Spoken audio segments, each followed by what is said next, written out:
Boa noite, estamos aqui ao vivo, Poder e Política está no ar. Olá, que tal? Olá, Djalma Pastorello.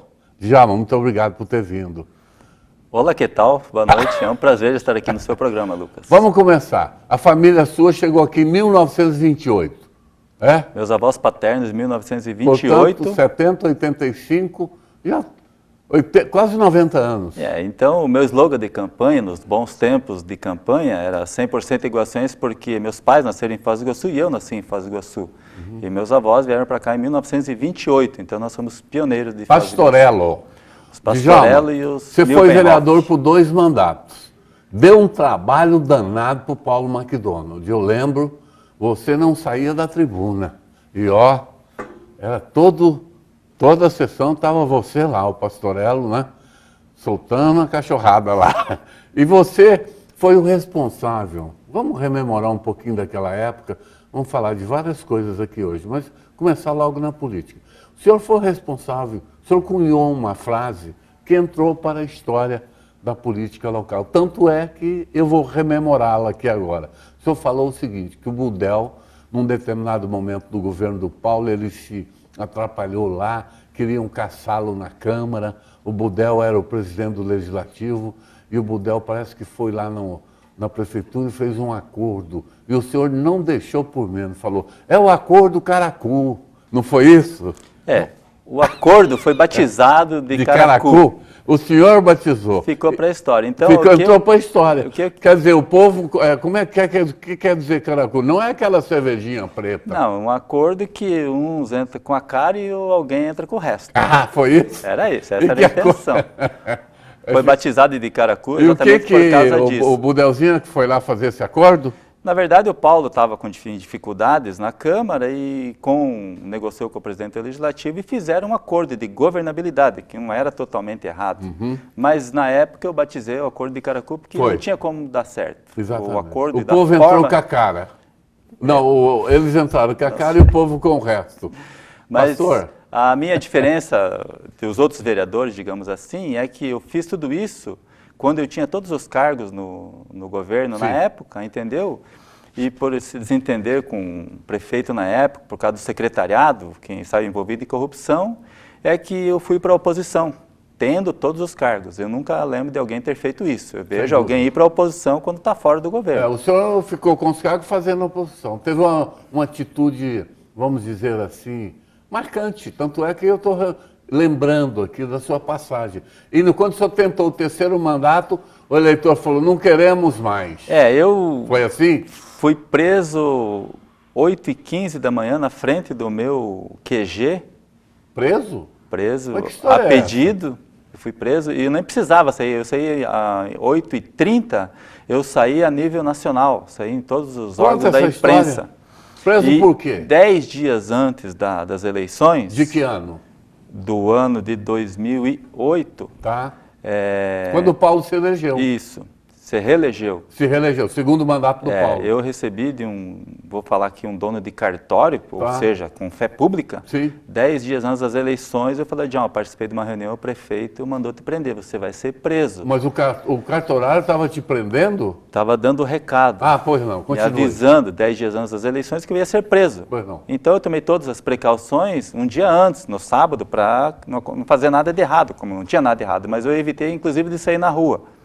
E depois fiquei sabendo que tinha gente fazendo campana na porta do prédio que eu moro desde as 4 horas da manhã. Para esperar o senhor sair? Aí eu saí 15 para as 8, 8 horas eu fui preso e 8h30. Quem o prendeu? A Polícia Militar, Não, Civil, alguém ligado Polícia Federal? Ao governo municipal. Quem me prendeu foi a Guarda Municipal.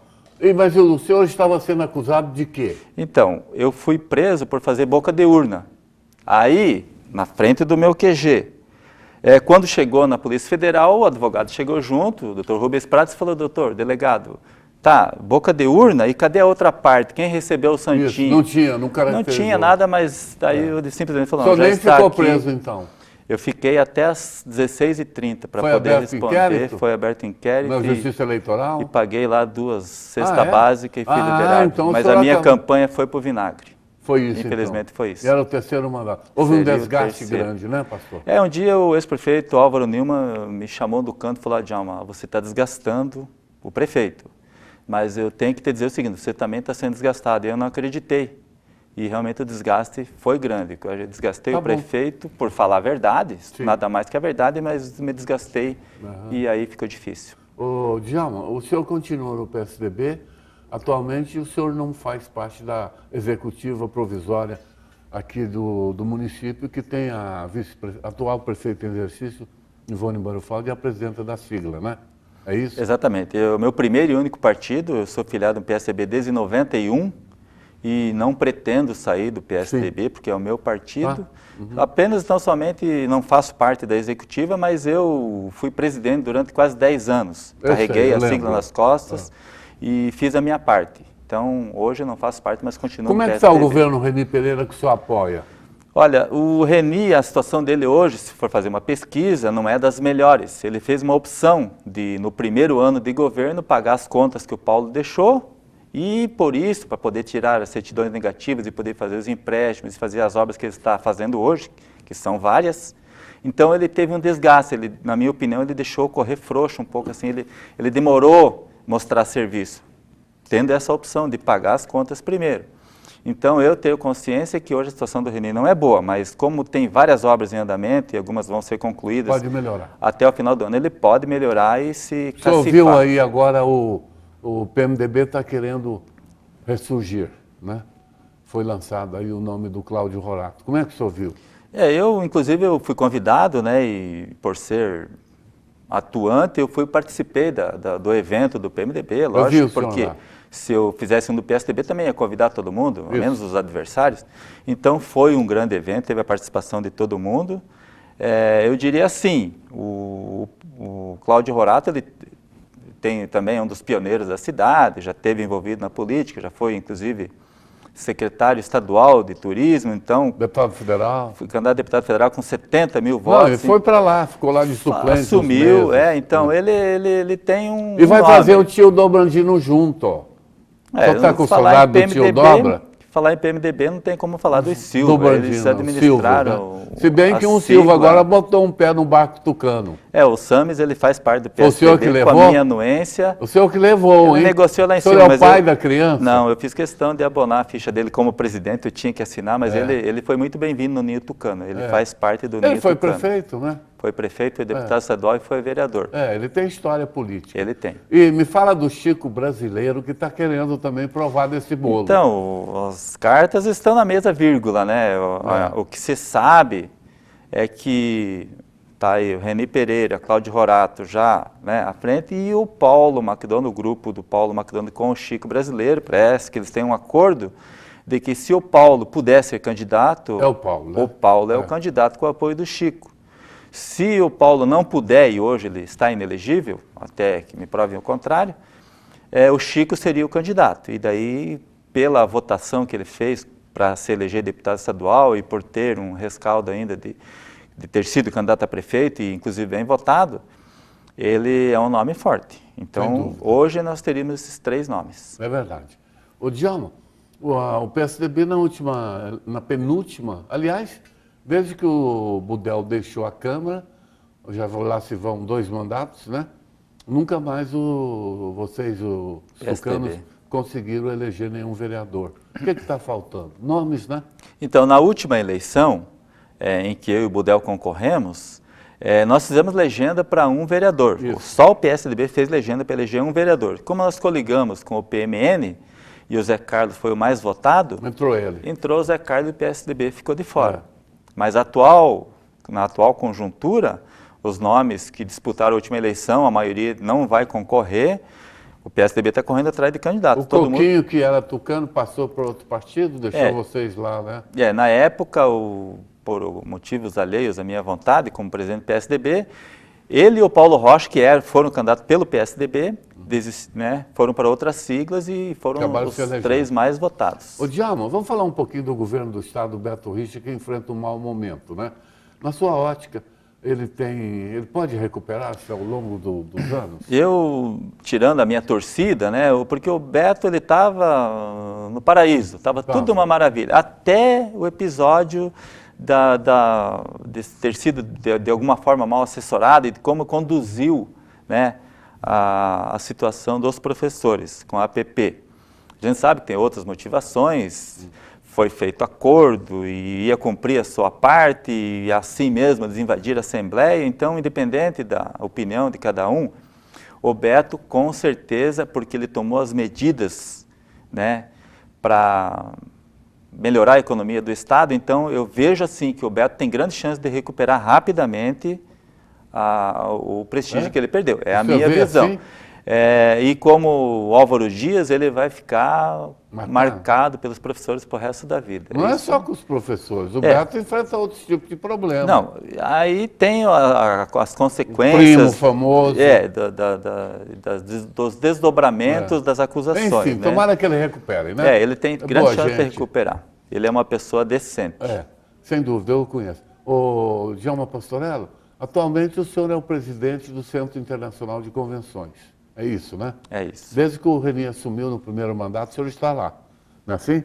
E o senhor tem novidades sobre aquela maravilha da natureza? Bom, Lucas, como você, o homem que pauta de vez em quando a imprensa e tal, de primeira mão, vamos falar aqui no seu programa, nós lançamos hoje, que vai ser publicado amanhã, o edital de licitação. Então, depois de vários degraus, né, vencidos, várias etapas vencidas, a gente conseguiu lançar o edital de licitação amanhã, está publicado, parou, e nós temos 45 dias, ou seja, no dia 18 de setembro, para abrir os envelopes e finalmente o chamado elefante branco, que algumas pessoas fazem questão de falar, não importa o apelido que seja dado. Eles entram em fase de licitação. De licitação. Então, além de a prefeitura deixar de investir, ou de todo final de mês, né, aportar algum recurso lá quando o centro de convenções não se paga, vai entrar dinheiro para os cofres da prefeitura, ou seja, vai terceirizar. Vai terceirizar e aquilo é bom para todo mundo, porque além de desonerar a prefeitura, ainda vai trazer os grandes eventos que vai melhorar para todo mundo. Agora eu pergunto ao senhor, se a iniciativa privada que provavelmente vai pegar, como a Cataratas pegou o Espaço das Américas, alguém deve pegar o Centro de Convenção, vai pegar para ganhar dinheiro. E por que vocês não ganham dinheiro também? É muito simples, a resposta é simples, Lucas, porque o Centro de Convenções ele não foi terminado, ele não está concluído e precisa de duas coisas que sem isso não tem como acontecer os grandes eventos, que é climatizar, ou seja, colocar ar-condicionado no Salão Cataratas, que é o maior salão das exposições, que são 10.200 metros quadrados, e colocar as divisórias retráteis no Salão Iguaçu, que é o segundo maior salão. Isso implica a ordem de 10 a 15 milhões de reais, que nem o município, nem o Estado, nem a União vai colocar. O senhor se lembra quando o Requião veio aqui, quando era governador, com pompa e circunstância, descerrou uma placa e falou, está entregue o Centro de Convenção. Foi uma festa, lembra? Lembro. E não estava pronto com isso. Não estava e só vai ficar pronto após a concessão, porque vai estar lá, já está publicado, amanhã vai sair nos jornais e na imprensa oficial, que os investimentos são da ordem de 62 milhões de reais. Para terminar e incrementar o centro de convenções. 62 milhões de reais. Parece que um dos candidatos provados que está mostrando interesse é o Guilherme Paulos da CVC. Da CVC, é o Guilherme Paulos, da Conamérica, do Expoville de Joinville, alemã. E o Expo Imigrantes, Expo São Paulo, Imigrantes São Paulo, que é um grupo internacional, e uma empresa alemã. Eu estou conversando com o Djalma Pastorello e vamos fazer um intervalo, voltamos na sequência.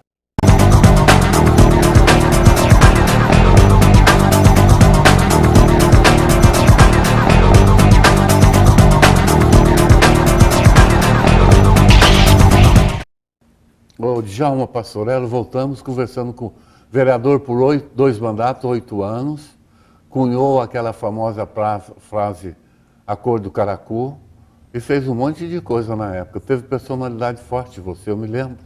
Você não teve medo de ser feliz, né? Fez oposição mesmo com um cargo no governo. Isso demonstra que o senhor tem personalidade forte. Uma pena que o senhor não elegeu, arrumaram para sua cabeça, tal de boca de urna, né? Paguei o preço, né, Língua? Quem tem personalidade forte acaba... Ô, Djalma, dá aí o endereço eletrônico para quem está nos assistindo, Então, que tem interesse em visualizar a licitação. Então, vai ser municiado ainda amanhã, né, Mas, por causa dos prazos, mas quem quiser ter mais informações é só acessar o www.seconf, que é as iniciais de Centro de Convenções de Foz do Iguaçu, .seconf.com.br. Seconf. Seconf. Centro de Convenções de Foz do Iguaçu. Tá bom. Ô, Djalma, vamos falar um pouco das suas iniciativas. O senhor está envolvido com projetos de praças aí? Então, mas o senhor não é mais vereador, está então, preparando para voltar, né? Talvez O que é não. isso aí? Mas, na verdade, a prefeitura tem lá um projeto de adote uma praça. Isso. E como a gente tem uma ligação muito forte com uma praça que fica na frente da farmácia do Ademir, na Iguafarma, ali no Boici, no Ademir Volpato, aquela praça chama-se Praça Isidoro Pastorello, ou seja, o meu avô, quando ele veio para cá em 34, meu avô paterno veio para cá em 34, ele estabeleceu a residência ali naquele lugar. E eu nasci ali, Lucas. Eu nasci naquele lugar. Você vai adotar aquela praça? Eu adotei aquela praça, a gente gastou lá um pouco, compramos algumas plantas, flores, melhoramos o visual da praça e compramos as flores. Toda a família foi lá e plantou, inclusive a TV Tarobá mostrou uma reportagem sobre isso e deu uma melhorada na praça. Ainda tem algumas etapas a ser vencidas, mas ela está ficando bonita. Meus parabéns pela iniciativa, né? Obrigado, assim. que mais gente... Isso se chama exercício da cidadania. Exatamente, a gente não pode ficar esperando que o prefeito ou que os governantes façam tudo, a gente tem que fazer a nossa parte. Exatamente, bem colocado. Ô, Djalma, vamos falar um pouco agora você já me disse, não tem pretensão de voltar para política, mas o senhor continua político. Então, o senhor fez um curso superior aqui na UDC, não foi? Então, eu me formei em jornalismo, diria assim, depois de velho, vírgula, né? Mas o senhor não é velho. São seus olhos. Mas, enfim, agora eu pretendo fazer uma pós. O senhor se formou em jornalismo? Me formei em jornalismo e pretendo fazer agora O curso é bom? O curso é muito bom, os professores muito bons. Eu também, a gente consegue fazer algumas coisas através da política, mas eu, depois de um certo tempo, aprendi que é através da educação que você consegue realmente as coisas. Não tem outra forma. O senhor está pensando em continuar estudando? Eu quer fazer uma pós? Vou fazer uma pós, de repente, em marketing, alguma coisa parecida com isso. O senhor é jovem. São seus olhos, obrigado. Você... Olha que tal, ô Djalma, então vamos para a pós-graduação aqui também? Aqui, sempre no UDC, lógico, o melhor ensino da cidade. É? Na minha opinião, sim. Eu não estou suspeito por falar, porque faço um programa aqui, né, do grupo, mas eu também acho que é mais ou menos por aí, né? É isso mesmo. Eles investem em qualidade, né? Exatamente isso. Na qualidade dos mestres. O mestre que dá aula, ele normalmente... É preparado. Muito preparado. Para isso. Eu diria que aqui na região, a casa de ensino superior que tem mais mestres com títulos são eles. Certeza. Né? Por isso é que eles estão crescendo, gerando mais empregos, mais renda, né? E Foz do Iguaçu agradece por isso. Sem dúvida, porque a gente vê aí uma quebradeira geral, né? Agora com essa crise aí, crescendo. O PT botou um país... Vamos falar um pouquinho da política nacional. Tem salvação para Dilma Rousseff e para o Lula? Antes deles irem para a cadeia, isso quer dizer?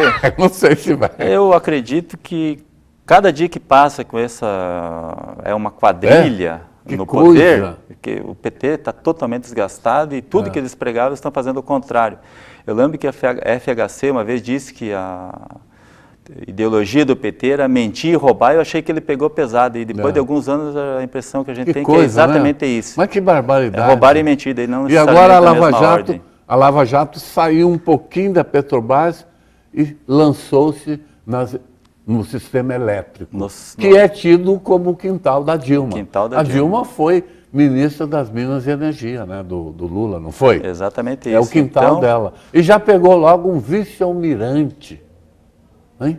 O Otto, né? Exatamente. E um homem que tinha, inclusive, recebido, ele foi agraciado, pastorela, me permita. Mas eu estou falando, o senhor tem que falar. Ele recebeu uma ordem, ele foi agraciado com uma das maiores comendas do país. O Itamar Franco, quando presidente, concedeu uma comenda para ele da Gran Cruz do Mérito da Marinha. E agora, de repente, o cara está lá vendo o sol nascer quadrado. Que barbaridade. Então, e são empresas, são SAs, são empresas de economia mista que envolve milhões e milhões de reais nas obras em si.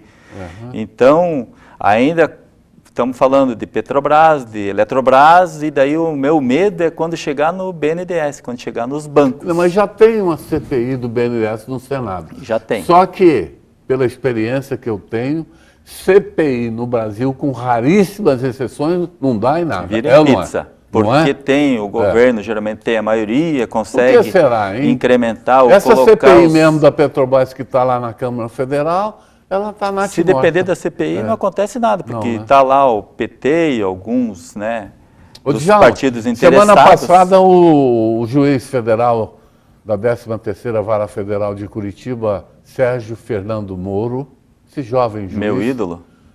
Meu também, de uma certa forma, acho que é e mais um pouco o resto do Brasil. Ele foi a um restaurante em Curitiba, tinha um amigo meu lá, me ligou, falou, Luca, eu estou acabando de presidenciar o tal fato. Quando ele entrou, tinha lá umas 150 pessoas, todo mundo levantou e, ó, palma pro homem. Se a Dilma entrasse nesse lugar, ia ser a mesma coisa, né? Só que em vez de palma, de repente, Panelada? panela, Que tomate. coisa, né? Ô, Djalma, vamos voltar aqui pro nosso município. Vamos fazer uma... Analise para mim, por favor, a atual legislatura. Tem ali 15 vereadores, né? E como é que o senhor está vendo essa atual legislatura? Eles são produtivos, eles são coerentes? Como é que está aquilo Então, lá? como eu estou no centro de convenções e fica um pouco Mas retirado, o senhor vê televisão. alguma coisa eu acompanho, mas o que eu ouço as pessoas falar é que é uma das piores legislaturas, que infelizmente é os comentários que a gente ouve, que não que essa seja a minha opinião. Temos lá alguns vereadores muito bons, atuantes e tal, que fazem o seu papel, tanto de situação como de oposição, cada um no seu papel, porque todo governo tem que ter oposição para poder produzir, ou seja, mas assim, o que a gente sente que os vereadores, alguns, não, como em todas as legislaturas, alguns não têm o preparo suficiente para exercer a função. Alguns caem de paraquedas lá, entram e saem... Parece que é Parece não, nós sabemos que o cargo de vereador é rentável, o salário é bom, né? Tem um rendimento razoável no final do mês e por isso que me parece que a maioria gostaria muito de ir. Tem um lá que está no 6º mandato, daqui a pouco vai terminar 30 anos e ele está lá, né? Tirar o chapéu para o Mogênio, né? Eu consegui me eleger 2 vezes, acho que está bom, imagine ele com 6. Ele é o recordista. Nós tivemos o Beto 24 Coelho, anos. se eu não me engano, com 5 mandatos e agora o Mogênio com 6 mandatos. Quando aconteceu aquele fato lá com o Adilson Rabelo, o senhor se lembra? Lembro. O senhor não era vereador naquela época? Eu era vereador. O senhor era vereador no primeiro mandato? Ele estava sentado do meu lado numa audiência pública no Hotel Bela Itália. E eu estava caminhando ali, eu vi quando ele desceu do carro. Isso. Eu caminho naquela região ali. Era ali pelas 9 horas. Isso. Eu vi quando ele desceu do carro e entrou no Bela Itália. Ele sentou do meu lado e ele recebeu um telefonema Para e ir lá saiu. em Itaipu. 5 Quando minutos entrou depois, no carro, o que aconteceu? alguém ligou de volta dizendo que tinha acontecido. Infelizmente, aconteceu. Foi uma coisa terrível, né? Foi uma fatalidade, né? Tem as motivações que cada um... Você sabe bem como é que aconteceu exato. aquilo, né? Foi bem complicado e bem traumático na época para nós, enquanto vereadores. Ô, Djalma, o Paulo McDonald é do grupo do Chico. Eles são ligados, o Chico está no PSD, o Paulo continua no PDT. Parece que vamos imaginar a seguinte hipótese. O Paulo se desvencilha dos processos que ele tem e fica habilitado para ir às urnas. Ele seria forte? Com certeza. Né? O Paulo, ele teve 8 anos frente ao governo, então ninguém vai comparar, sempre vai comparar o governo dele com o do Reni. O Reni vai ter tido 3 anos e meio contra 8 anos do Paulo, verdade, então sempre o Paulo, sabe, independente da proporção de tempo, ele vai ser o melhor, vai ter sido um bom prefeito. O senhor acha que seria ideal aumentar o número de vereadores? Eles falam muito em passar de 15 para 19 ou para 21. O senhor apoia essa iniciativa? Eu, assim como Foz do Iguaçu quer, porque quer eleger um deputado federal para ter representatividade, cada bairro da cidade também quer ter a sua representatividade. Então, se diminuísse o número de assessores diminuísse o número de assessores E aumentar o número. e aumentasse o número de vereadores, era o ideal, porque ia gastar menos com mais vereadores. O senhor apoia aquela redução da maioridade penal? Plenamente. O senhor é a favor, eu acho né? que eu sou totalmente a favor, independente de que esteja escrito lá no ECA, mas assim, a gente vê aí um adolescente com 17 anos e 8 meses, tem uma ficha criminal que já matou um monte de gente, ele tem que ser tratado como adolescente, são Não, bandidos. eles falam o seguinte, a teoria do pessoal que não é contra é o seguinte, mas pegar uma criança de 16, 17 anos e botar numa cela com marmanjos adultos. Ora, um cara que assalta, estrupa, mata, às vezes esse adolescente, ele é mais perigoso do que o adulto que está lá dentro. Né? Porque a índole dele, nessa idade, ele já está assim, então, imagine quando ele ultrapassar os 18 anos. O senhor também, agora estão sendo discutidos no Congresso, vão acabar com o advento da reeleição, e o senhor acha interessante? Eu acho duas coisas muito interessantes que deveria acontecer, acabar com a reeleição e unificar as eleições. Esse negócio de ter eleições cada 2 anos, Sim. É complicado. É muito complicado. Gasta então, muito dinheiro. aumentasse o mandato dos prefeitos e vereadores, ou aumentasse dos deputados, senadores e governadores e presidente, que é mais fácil de acontecer, porque é lá que vai ser votado, e unificasse as eleições, eu acho que seria o ideal. Só para terminar, chegamos no final, temos 1 minuto. Eu quero a sua opinião sobre isso. O presidente do Senado, Renan Calheiros, e o presidente do Congresso Nacional, a Câmara, o Eduardo Cunha, estão sob suspeita de ter recebido dinheiro, daquele dinheiro criminoso do Petrolão. E eles dirigem o Congresso Nacional, Senado, a Câmara Baixa e a Alta, né, chamada. Eles, não é uma situação, como que o senhor vê isso? Eu vejo assim, não chega a ser uma situação constrangedora, mas eles, apesar de ter recebido um dinheiro ilícito, digamos Pelo assim, menos mas eles acusados. estão eleitos, eles não foram julgados ainda. Mas não Eles são deveriam ser afastados para responder? Eu acho assim, eles estão lá numa função que está fiscalizando quem realmente está roubando e bastante. Então São eles fiscais. que façam a parte deles, caçam quem tem que caçar e depois Ô, eles vão Djalma, pagar foi o um preço. prazer recebê-lo. Olha que tal. Foi muito bom Muito conversar com o Lucas. senhor. Eu espero que o senhor consiga terceirizar o centro de convenção. Aquele negócio ali não dá certo mais. A concessão é inevitável, isso vai acontecer. E ainda esse ano. Aí, quando acontecer, o senhor volta aqui para contar para nós. Com certeza. Fique à vontade para despedir. Lucas, eu gostaria de agradecer, eu sempre brinco contigo, e é sério o que eu falo para você, que você é o Fábio Campana de Curitiba. Opa. Em Curitiba todo mundo lê o Fábio Campana, e aqui em Foz todo mundo lê Muito obrigado. o Língua de O Traço. senhor lê? O H. Lucas. Agradeço, leitura inteligente. Ficamos por aqui. Sexta-feira estarei de volta. Tenham todos uma boa noite. Muito obrigado ao senhor. Ok, eu que agradeço.